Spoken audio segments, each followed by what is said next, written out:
The knock on my ranch gate wasn't normal. It was calculated. 3 hard pounds, like they were trying to wake the dead. I stepped onto the porch, coffee still in hand, wearing my usual ranch boots and faded Sheriff's Academy hoodie. 2 uniformed men stood behind a black unmarked SUV. They had badges clipped to their belts, aviator glasses, and matching smirks that instantly put my instincts on edge. "Mr. Langston," one of them barked. "We're placing you under arrest for violating HOA ordinances, destruction of community property, and obstruction of official business." I almost laughed. Almost. Instead, I raised an eyebrow and said, "Funny. I didn't know homeowners associations could issue criminal charges. You boys got a warrant?" They didn't flinch. "We don't need one." That was their first mistake. You see, I may look like just another weathered rancher on the edge of Dry Creek County, but I'm also Samuel Langston, former Attorney General for the state of Texas. 30 years in the justice system, and these punks were trying to bluff me off my own land like I hadn't put away cartel lawyers, corrupt judges, and dirty cops. They clearly didn't do their homework. I stepped down off the porch slowly, letting the wind ruffle the edges of my flannel shirt. "Let me see those badges again," I said casually. They hesitated, then flashed their IDs from 10 feet away. Too fast for any civilian to catch. But I wasn't just any civilian.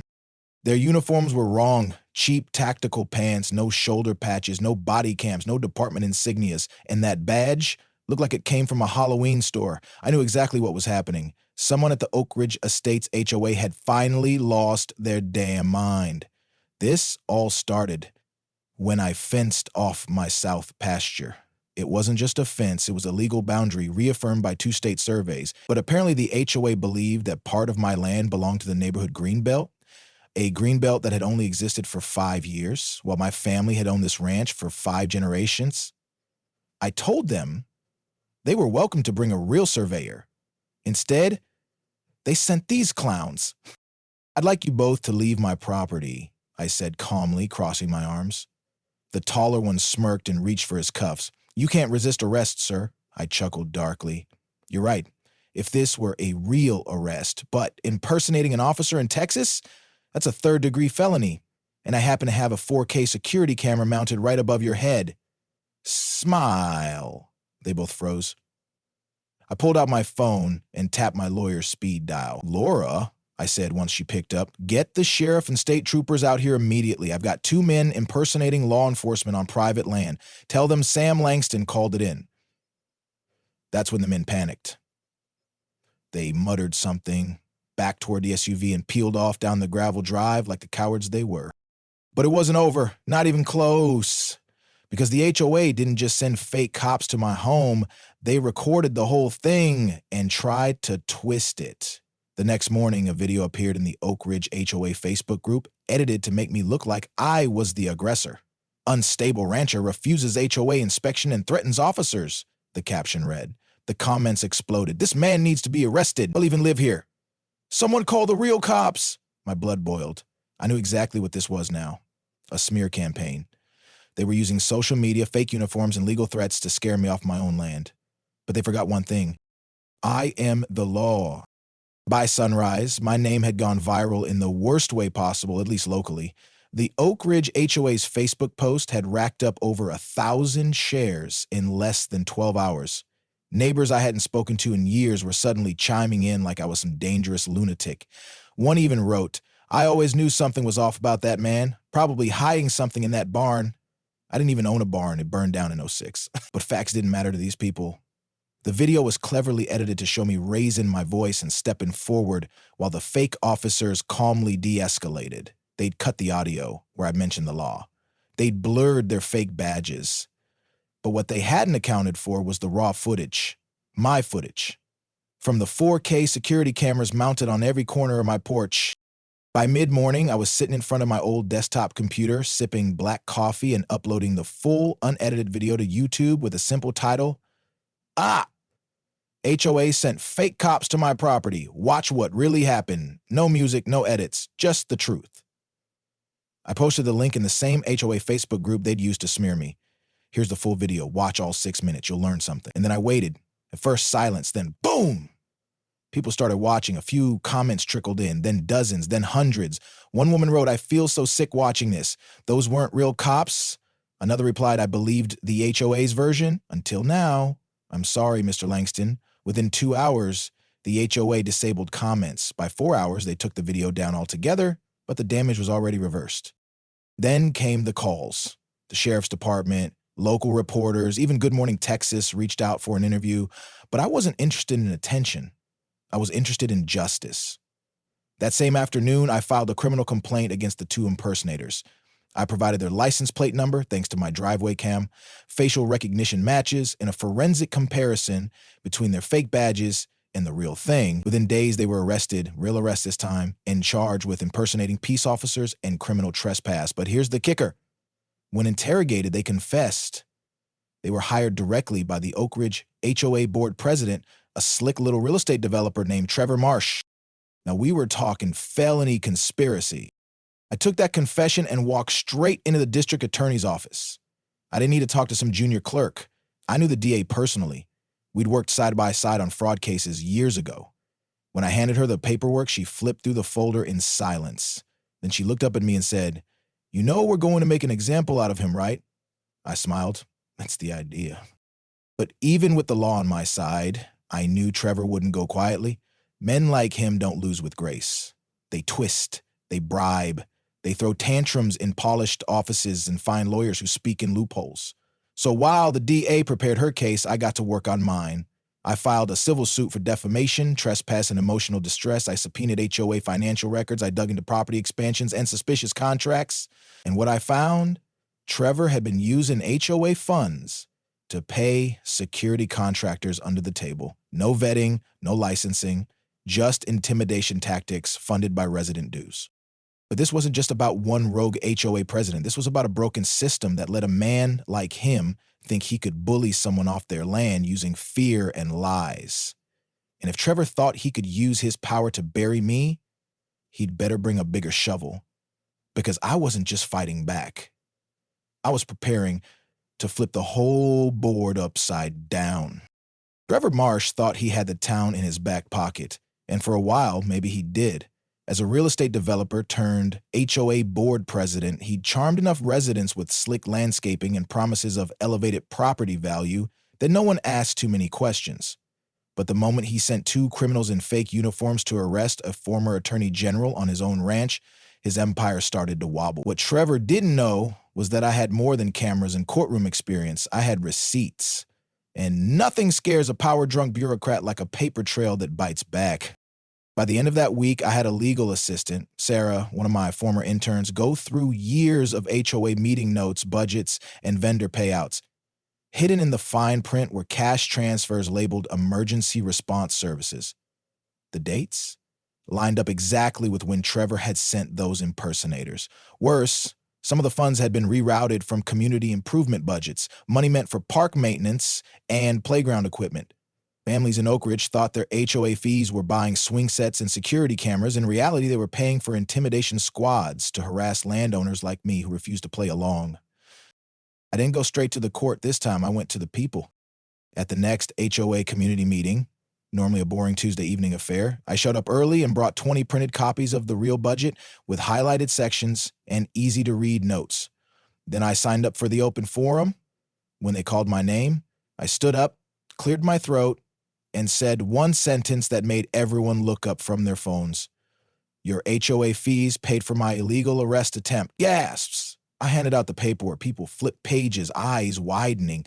"Page 5, I said calmly. "See that $6,300.00 listed under contracted emergency response?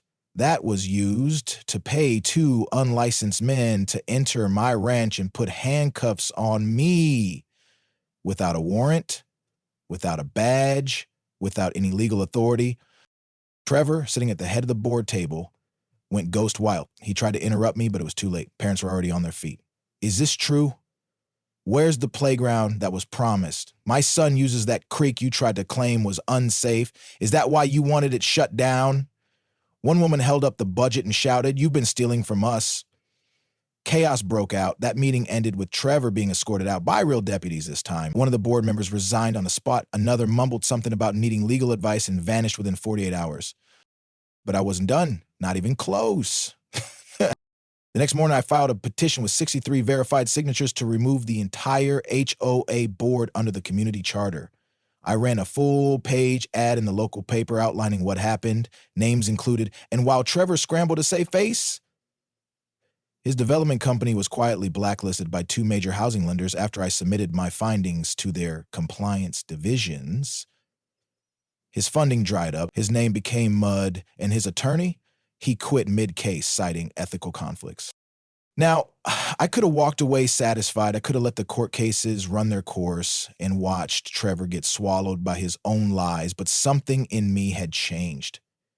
I wasn't just protecting my land anymore. I was defending the principle that no one, not even a board in khakis with fancy titles, had the right to trample over someone else's life. And if the people in this town wanted better leadership, I'd give it to them. So I did something I hadn't done in years. I ran for HOA. The whispers started before I even turned in my candidacy papers. Did you hear Langston's running?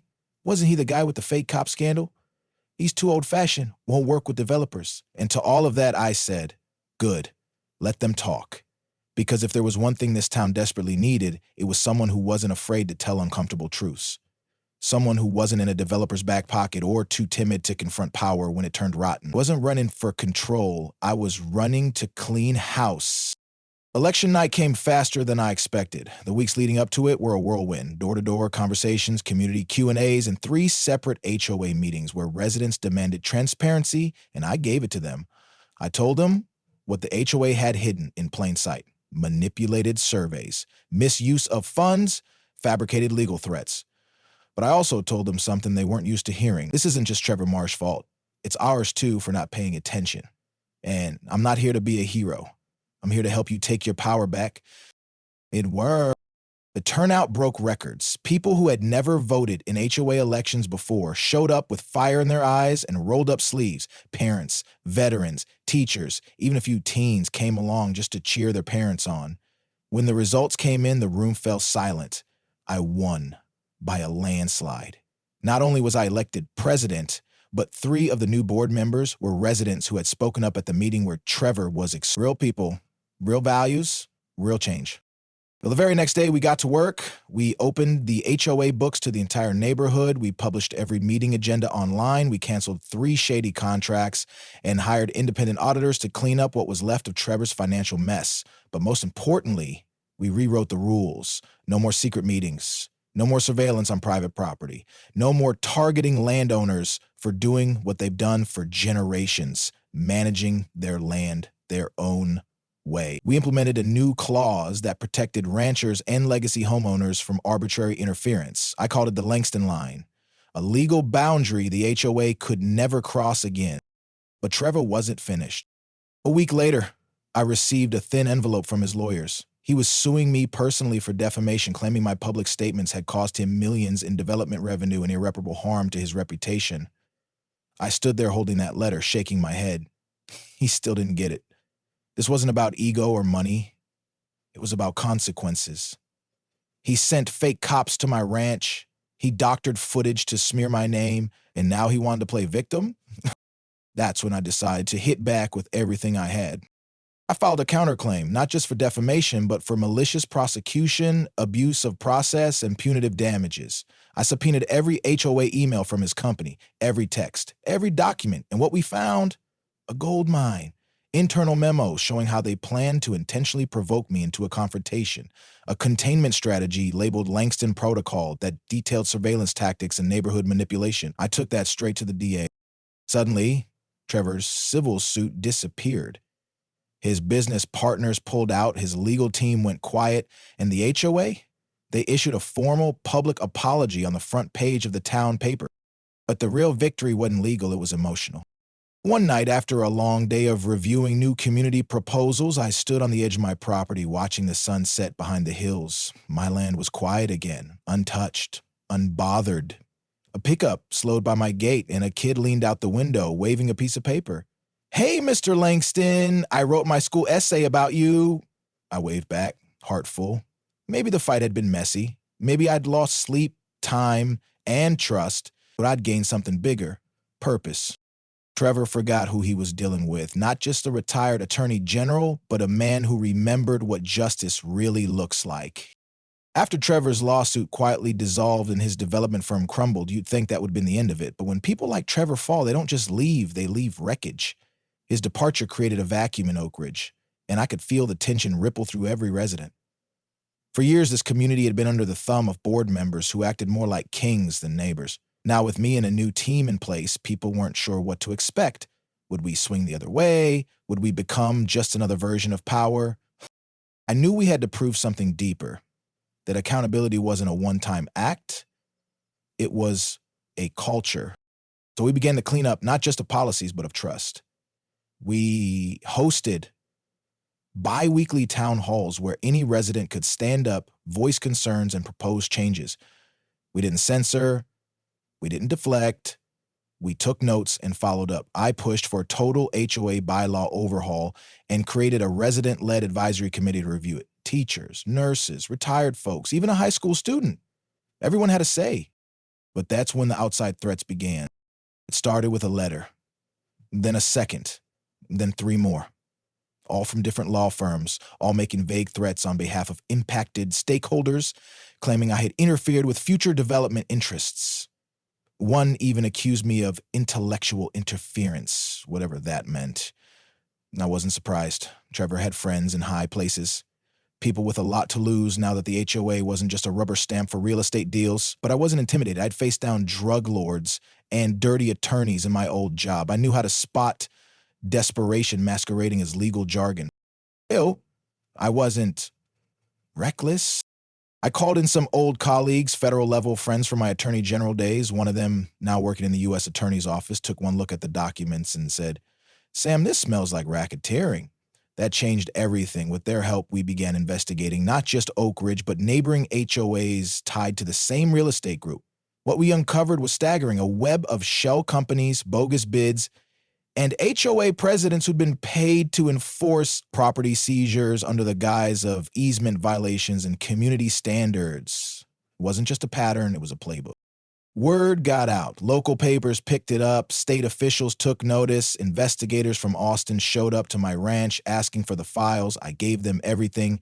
And suddenly HOA residents across the region started contacting me. We've been bullied for years. They fined me for painting my door. They threatened to take my backyard. It was no longer just a Dry Creek fight. It had become a statewide reckoning. Through it all, I stayed grounded. I woke up before dawn, fed the horses, walked the land, drank my coffee in the quiet. My ranch had become more than home. It had become headquarters, a place where people came not just for legal advice, but for courage. And every time I looked out across that wide Texas land, I felt something bigger than pride. I felt purpose. They thought they could fake an arrest and scare me. They didn't expect me to expose a network. They thought they could make me back down. They didn't realize I was just getting started. And now I was preparing for something even bigger than HOA reform.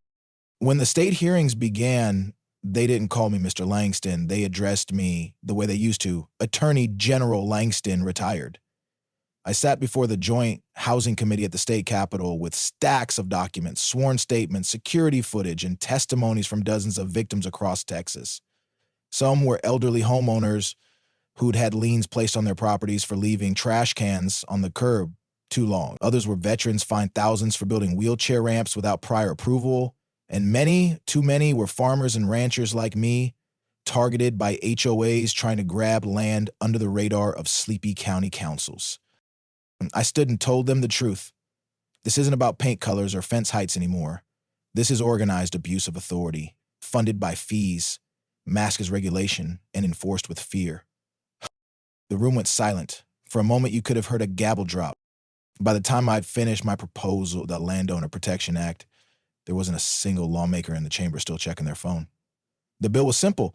No HOA could interfere with agricultural land, legacy family ranches, or properties zoned outside of city limits without a judge-signed court order. No more fake citations, no more unannounced inspections, no more weaponizing bylaws to push people out. The response was overwhelming. Residents from across the state began calling their reps. "We support Langston's law," they said. "We need this." And it passed. unanimously. That afternoon, when I returned to my ranch, there were trucks in my driveway, not to arrest me this time, but to congratulate me. Neighbors, ranchers, even one of the new HOA board members showed up with tears in her eyes. We were asleep, she told me. We let people like Trevor control everything because we didn't want to get involved, but you woke us up. I didn't say much, I just nodded and smiled. Then, went back to doing what I've always done, feeding the horses, checking the gates, walking the stream that runs behind my southern field. Only now, that fence line wasn't just a boundary. It was a symbol.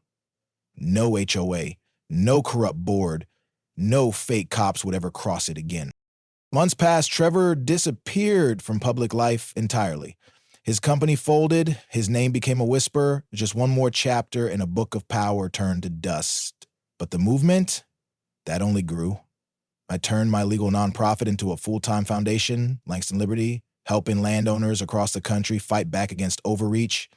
We trained volunteer legal reps, we hosted free workshops, and we passed 2 more bills in other states by the end of that year.